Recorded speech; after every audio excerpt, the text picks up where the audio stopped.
여호수아서 20장 1절에서 9절 제가 봉독해 올립니다. 여호와께서 여호수아에게 일러 가라사대 이스라엘 자손에게 고하여 이르라. 내가 모세로 너희에게 말한 도피성을 택정하여 부지 중 오살한 자를 그리로 도망하게 하라. 이는 너희 중 피의 보수자를 피할 곳이니라. 그 성읍들의 하나에 도피하는 자는 그 성읍에 들어가는 문 어귀에 서서 그 성읍 장로들의 귀에 자기의 사고를 고할 것이요 그들은 그를 받아 성읍에 들여 한 곳을 주어 자기들 중에 거하게 하고 피의 보수자가 그 뒤를 따라온다 할지라도 그들은 그 살인자를 그의 손에 내어주지 말지니 이는 본래 미워함이 없이 부지 중에 그 이웃을 죽였음이라. 그 살인자가 회중의 앞에 서서 재판을 받기까지나 당시 대제사장의 죽기까지 그 성읍에 거하다가 그 후에 그 살인자가 본 성읍 곧 자기가 도망하여 나온 그 성읍에 자기 집으로 돌아갈지니라. 무리가 납달리의 산지 갈릴리 게데스와 에브라임 산지의 세겜과 유다 산지의 기랏 아르바와 곧 헤브론을 구별하였고 또 여리고 동 요단 저편 르우벤 지파 중에서 평지 광야의 베셀과 갓 지파 중에서 길르앗 라목과 므낫세 지파 중에서 바산 골란을 택하였으니 이는 곧 이스라엘 모든 자손과 그들 중에 우거하는 객을 위하여 선정한 성읍들로서 누구든지 부지 중 살인한 자로 그리로 도망하여 피의 보수자의 손에 죽지 않게 하기 위함이며 그는 회중 앞에 설 때까지 거기 있을 것이니라. 아멘. 오늘 말씀의 제목이 도피성입니다. 여호수아서 20장이 도피성에 관한 이 말씀인데요. 함께 이 도피성이라는 제목을 가지고 오늘 하나님의 말씀을 듣고 또 귀한 은혜를 함께 나누는 그런 시간이 되었으면 좋겠습니다. 미국에서는 이 정당방위에 대하여 굉장히 폭넓게 적용하고 있습니다. 캐슬 독트린이라고 이런 법이 있는데요. 내 성에 내 집에 들어온 내 허락 없이 들어온 침입자는 총으로 쏴 죽여도 굉장히 좀 과격하게 말을 했는데요. 기소되지 않습니다. 실제로 이런 일들이 미국에서 많이 일어나지요. 올해도 4월 달에 미주리주에서 실제로 있었던 일입니다. 친구 집에서 놀고 있는 쌍둥이 동생을 좀 데리고 와라. 엄마가 이렇게 이제 형에게 이야기를 했습니다. 심부름으로 시켰는데요.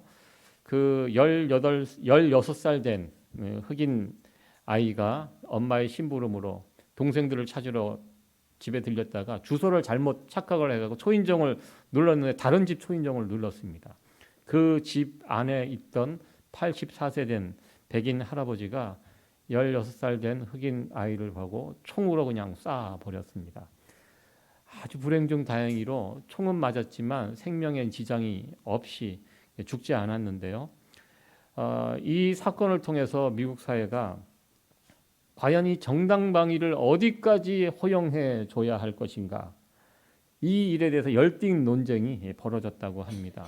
실제로 그런 일들이 미국에 많이 있습니다. 미국 뉴욕은 그렇게 집들이 크지 않지만 중부지방 이런 텍사스나 이런 데 가면 집이 굉장히 넓거든요. 땅이 넓고. 그래서 자칫 차를 운전하다가 내비게이션 보고 가다가 잘못 들어가면 남의 집 문으로 이렇게 앞마당으로 지나갈 수도 있게 됩니다. 그럴 때 내 집에 들어왔다고 총을 꺼내서 쏴서 죽이는 일들이 지금도 있습니다. 운전 잘못해서 들어갔는데 그것 때문에 목숨을 잃는 일들이 있고요. 남의 집 문 앞에 가서 차 문을 열고 내렸다가 또 그 마당에서 서성거린다는 이유로 총에 맞아. 문제는 그렇게 총을 쏜 사람들이 아무런 처벌을 받지 않는다는 것입니다. 내 집에 들어왔는데 내 허락 없이 들어왔다. 그래서 그 해쳐도 이 부분에 관해서는 정당방위라고 해서 폭넓게 허용해주고 그것을 처벌하지 않는 미국 사회가 그렇습니다. 그래서 우리가 참 그런 부분도 조심해야 합니다. 남의 집에 갈 때 꼭 확인해야 되고요. 초인종을 누를 때도 주소 다시 한번 꼭 확인해서 눌러야 합니다. 그에 비하여 한국은 이 정당방위를 이 적용을 상당히 좁게 하는 나라로 알려져 있습니다. 실제로 어떤 강도가 3층 외벽을 타고 어느 집에 침입을 했습니다. 열려진 창문 사이로 머리를 들어밀고 들어가려고 하는데 때마침 거기에 주인이 있었습니다. 주인이 놀래서 들어오는 강도. 그럼에도 불구하고 강도가 주인을 봤음에도 불구하고 들어가서 무언가를 해보려고 들어올 때 이 주인이 그 강도가 들고 온 이 쇠뭉치를 뺏어서 그 강도의 머리를 2차례 내리쳤습니다. 세게. 그러니까 이제 제압이 됐겠죠. 근데 나중에 어떤 판결이 벌어졌냐면 놀랍게도 2사람 다 징역 1년에 집행유예 2년 선고를 받게 되었습니다. 같은 처벌을 받았다는 것입니다. 집에 들어온 강도와 그 집안에서 당했던 집주인이 똑같은 처벌을 받게 되었습니다. 왜냐하면 이 강도가 이미 판결이 그렇습니다. 판사가 그렇게 설명을 했다고 합니다. 이 강도는 이 무기를 빼앗겼고 또 다른 무기가 없는 상황 가운데 공격 의지가 없음에도 불구하고 집주인에 의해서 좀 이렇게 과한 폭력을 당했다. 흉기를 뭐 칼 같은 걸 꺼내지도 않았는데 공격을 받았기 때문에 때린 게 잘못이다. 그래서 이 2가지 법이 집주인이 범한 죄는 특수상해가 되고요. 그리고 강도는 주거 침입에 해당됩니다. 그러니까 특수상해가 주거 침입보다 훨씬 중한 죄입니다. 그래서 판사가 그럼에도 불구하고 특수한 상황을 참작해서 정상을 참작해서 똑같이 징역 1년에 집행유예 2년 이렇게 판결을 했다고 합니다. 여러분들 이 판결을 들으시고 좀 화가 나지 않으십니까? 말이 된다고 생각하십니까? 예, 한국은 그렇게 판결을 합니다. 특별히 한국은 이렇게 보면요, 이 범죄자들의 인권을 상당히 이렇게 보호해주는 그런 나라입니다. 이상하게도 얼마 전 이 미국에서 애틀란타에서 큰 살인 사건이 있었습니다. 어떤 종교 이단에 빠진 사람들이 또 그런 일을 저질렀는데요. 불행히도 모두가 한국 사람들이 범인으로 이렇게 나오고 있습니다. 근데 TV에 그 사람들 얼굴 그대로 나오는 거 보셨죠? 깜짝 놀랐습니다. 범인들 얼굴이 화면에 그대로 이렇게 보여줍니다. 그에 비해서 한국은 범인들 얼굴 안 보여줍니다. 가립니다. 제가 사진을 찾아봤는데요. 여잔지 남잔지 모르겠습니다. 저렇게 덮어쓰고 마스크하고 여자분들은 머리가 기니까 이렇게 머리를 앞으로 풀려갖고 얼굴도 다 가리고 대신 저 범인을 잡아오는 경찰들 얼굴들은 다 노출을 시켜놓고 저게 이제 나중에 이제 문제가 되어서 어떻게 이럴 수가 있느냐.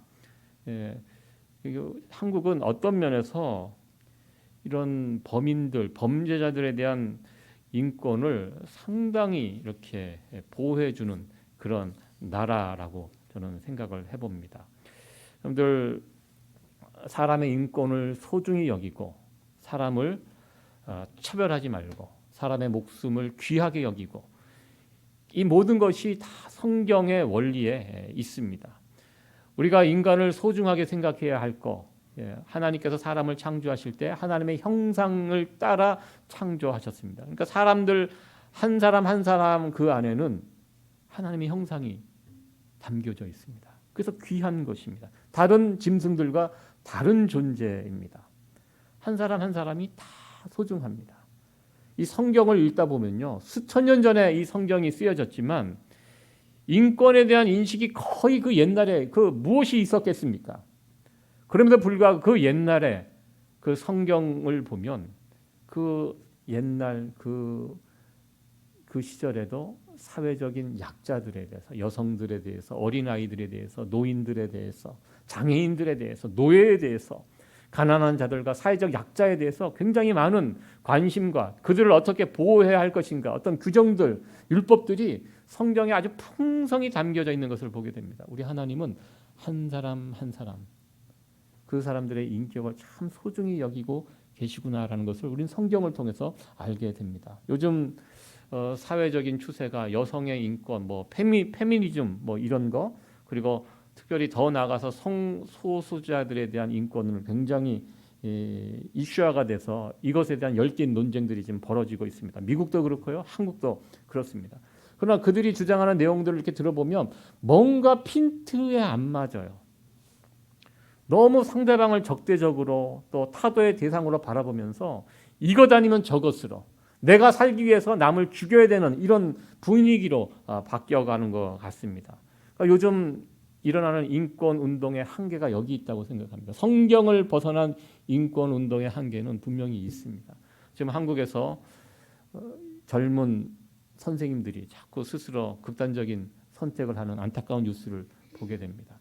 세상이 달라졌습니다. 제가 학교 다닐 때만 해도 이 학생들의 인권이 별로 없었습니다. 선생님이 때리면 맞고, 어떠한 부당한 지시를 해도 다 따라야 했습니다. 그것이 뭐 문제가 있다 이런 생각 자체를 못했습니다.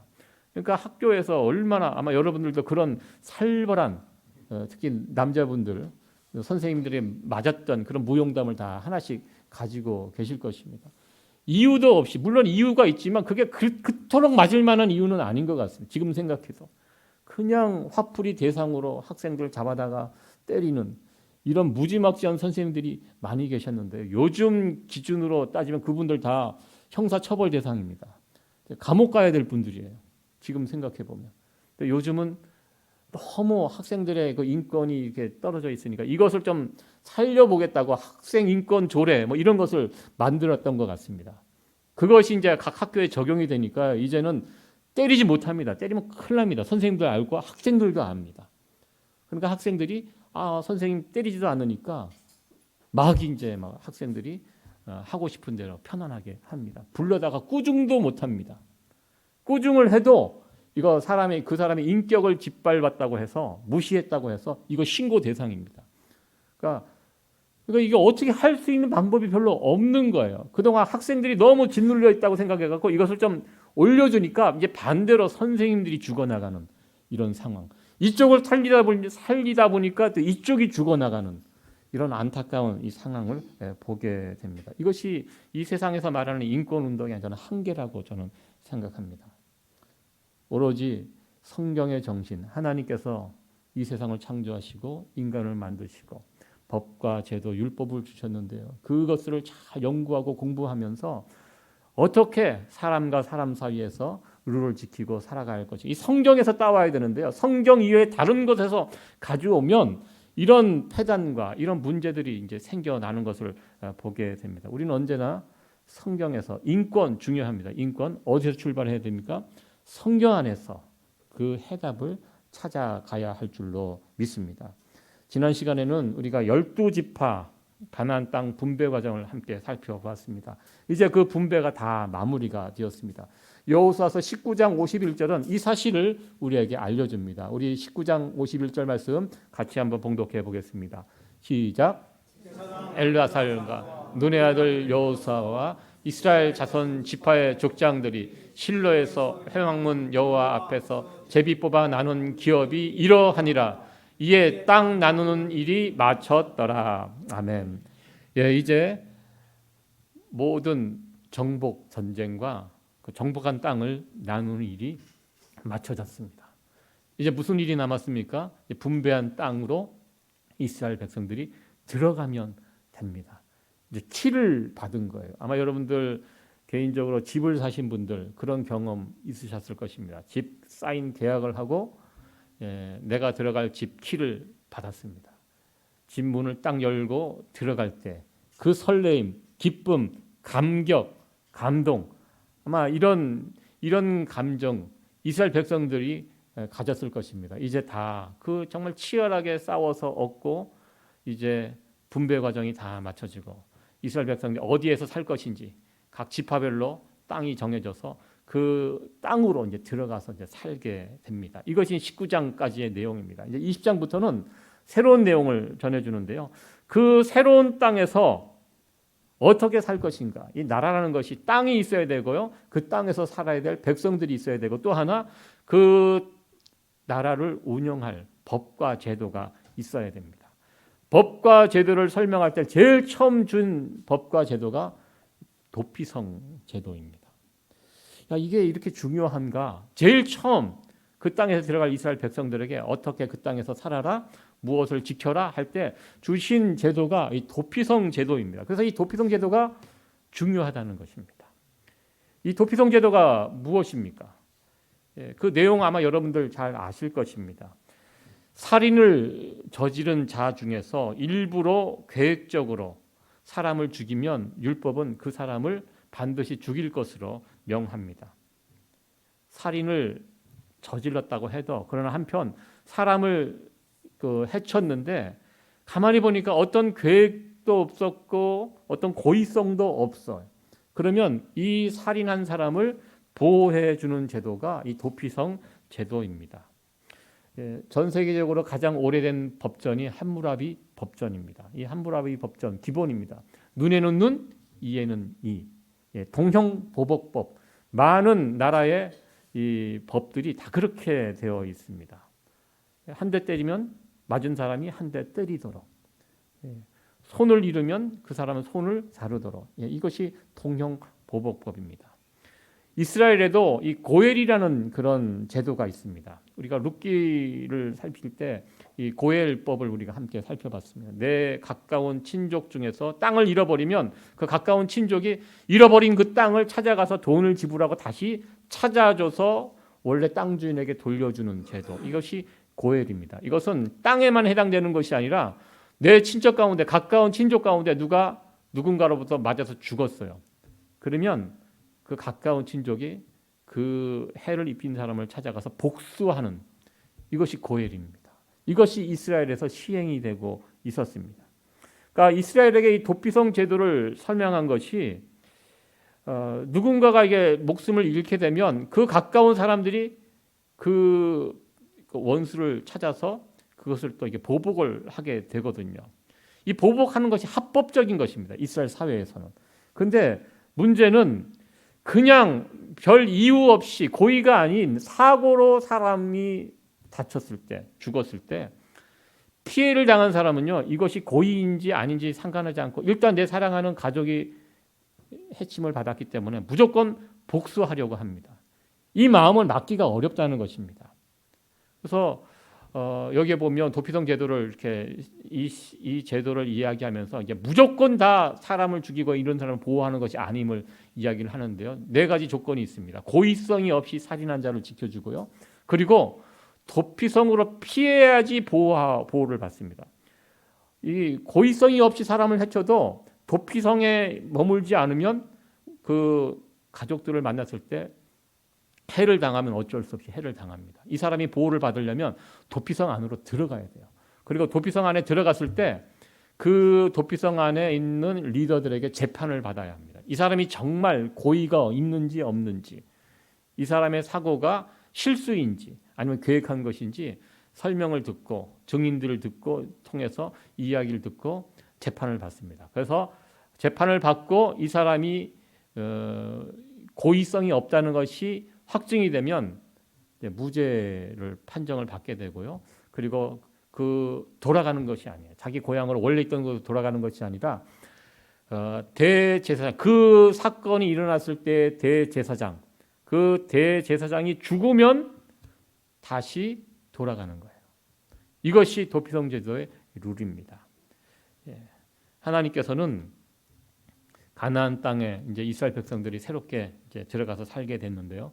이 도피성 제도를 주시면서 그 땅의 질서를 우리 하나님께서 세우시기를 원하셨습니다.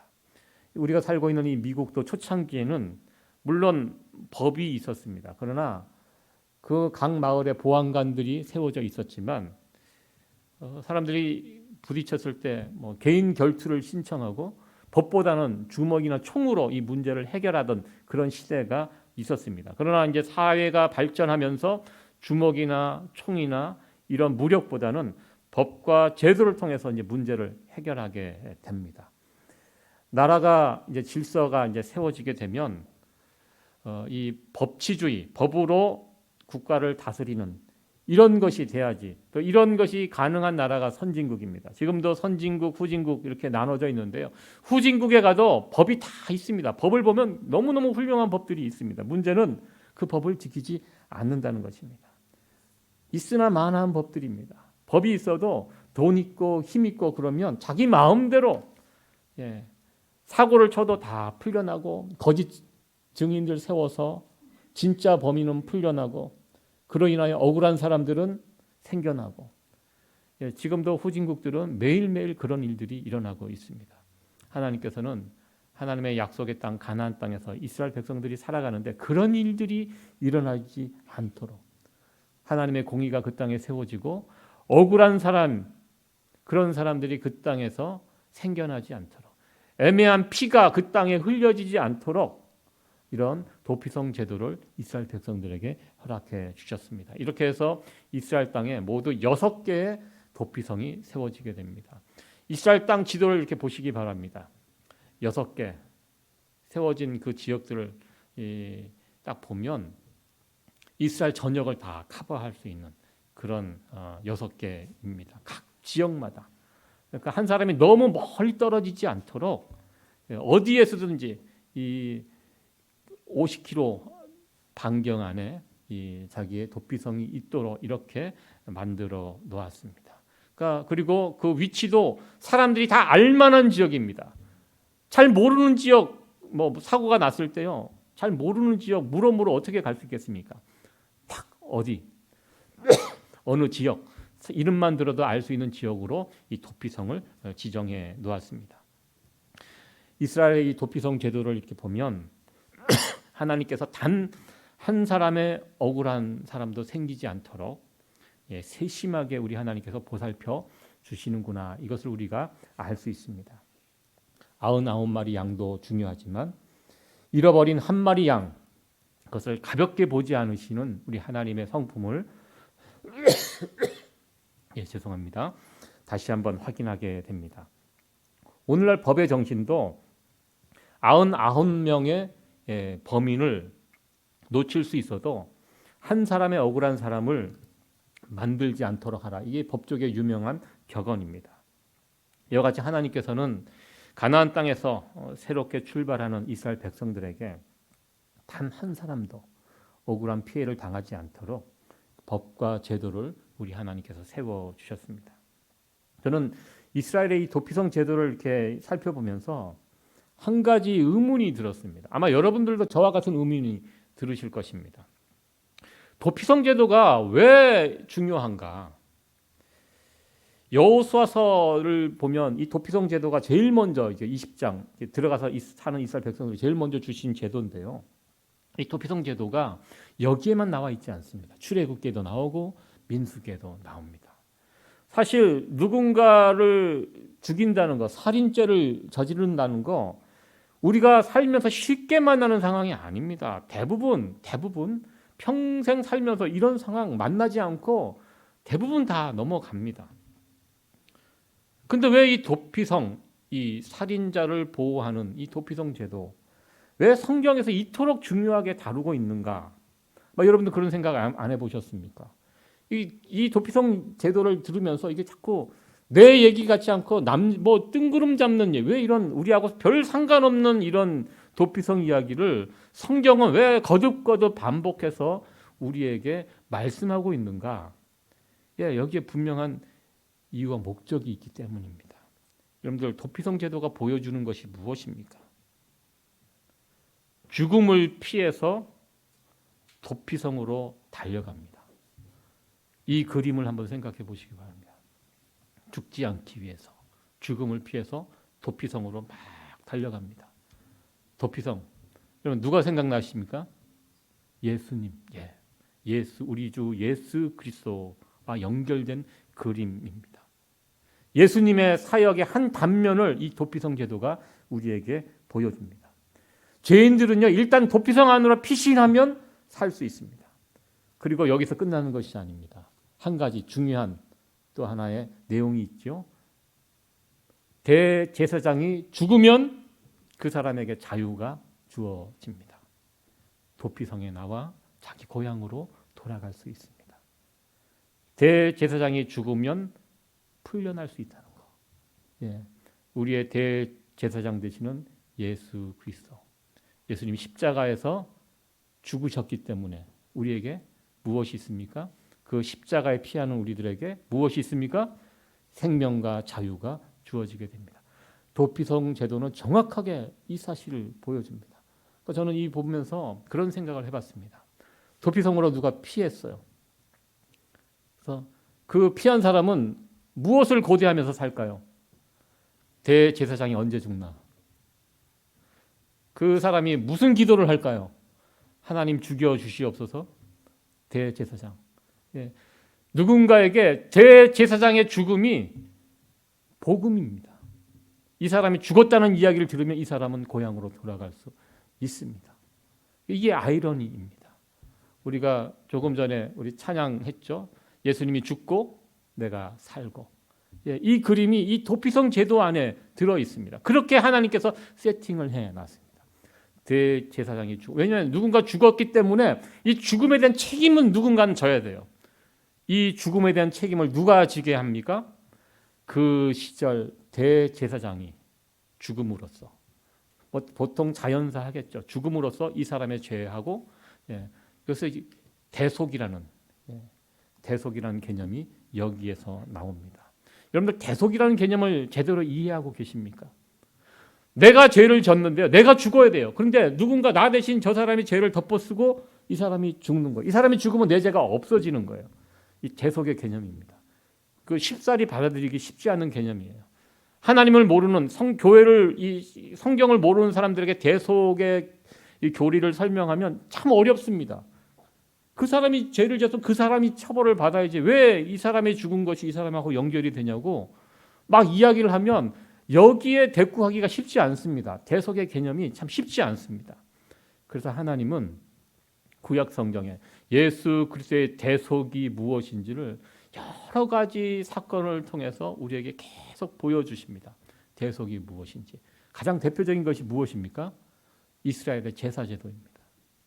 이 사람이 죄를 지었습니다. 이 죄의 문제를 해결하기 위해서 무엇을 해야 합니까? 양이나 소를 끌고 가서 거기에서 제사장에게 올려주면 제사장이 거기다 안수합니다. 안수하면 이 사람의 죄가 이 짐승에게 전가됐다는 것을 보여줍니다. 그래서 그 아무 잘못 없는 짐승이 이 사람 때문에 주인 때문에 피를 흘려 죽습니다. 그러면 죽으면 이 사람의 죄가 이 짐승에게 옮겨가서 죽었기 때문에 이 사람의 죄가 해결이 됩니다. 이것이 구약 제사 제도의 핵심 포인트입니다. 대속입니다. 랜섬이라고 값을 치러주는 것입니다. 도피성 제도는 바로 이것을 우리에게 보여줍니다. 정확하게 예수 그리스도의 사역이 무엇인지 그 내용이 무엇인지 이것을 보여줍니다. 우리의 영원한 대제사장 되시는 예수 그리스도가 십자가에 달려 죽으셨습니다. 이제 누구든지 그 예수 그리스도 우리의 도피성 되시는 예수 그리스도에게 달려가면 우리의 죄값을 우리 예수님께서 치르셨기 때문에 우리는 더 이상 이 죄에 속박당하지 않습니다. 그리고 자유함을 얻게 됩니다. 우리는 이제 예수님 때문에 아버지 집으로 돌아갈 수 있습니다. 이 귀한 은혜가 이 도피성 제도 안에 담겨져 있다는 것을 여러분들 믿으시기 바랍니다. 이제 아버지 집으로 돌아갈 수 있습니다. 이 사실을 믿으십니까? 예. 이제 예수님 때문에 우리는 돌아갈 수 있습니다. 나 대신 제사장이 죽으면 나는 자유를 얻는다. 이것이 바로 대속의 개념입니다. 도피성이라는 이 시스템을 통해서 훗날 이스라엘은 예수 그리스도가 지신 이 십자가가 우리의 죽음과 우리의 죄를 대신해서 대속의 죽음이라는 사실을 이 도피성 제도를 통해서 우리 하나님께서는 미리 보여주셨습니다. 우리는 이제 영원한 대제사장 되시는 예수님 우리의 도피성이 되십니다. 예수님께 피하는 모든 인생들은 그래서 죄의 문제를 해결받고 우리의 영원한 본향 되시는 하나님 아버지 집으로 돌아갈 수 있게 되었습니다. 우리는 이 은혜 안에서 살아가는 자들입니다. 날마다 이 은혜 가운데 감사하며 찬양하면서 살아갈 수 있게 됩니다.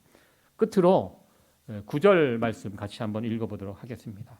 시작. 이는 곧 이스라엘 모든 자손과 그들 중에 우구하는 객을 위하여 선정한 성읍들로서 누구든지 부지중 살인한 자로 그리로 도망하여 피해 보수자의 손에 죽지 않게 하기 위함이며 그는 회중 앞에 설 때까지 거기 있을 것이니라. 아멘.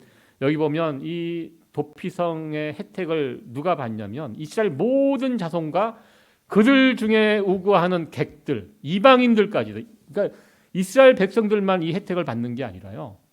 이 도피성 제도를 알고 믿는 모든 사람들에게 이 혜택이 그대로 전해진다는 것입니다.